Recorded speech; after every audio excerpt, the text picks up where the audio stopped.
Richard was a passionate content creator who loved making short videos, but he always doubted his timing. One morning, he saw an online post about a YouTube creator grant, a golden opportunity that offered free equipment, mentorship, and promotion for small channels. His heart leapt with excitement.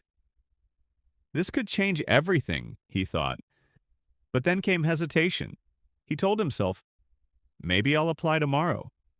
I need to polish my portfolio first. Tomorrow turned into next week.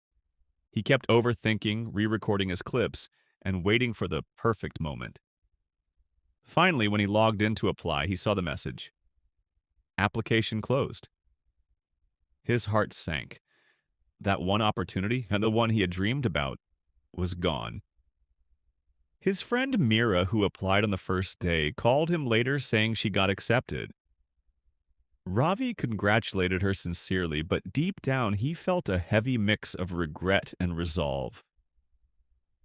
Well, he muttered to himself, I really missed the boat this time. From that moment on, he decided he would never let fear or delay stop him again. The next chance that came his way, he'd be the first to jump on board.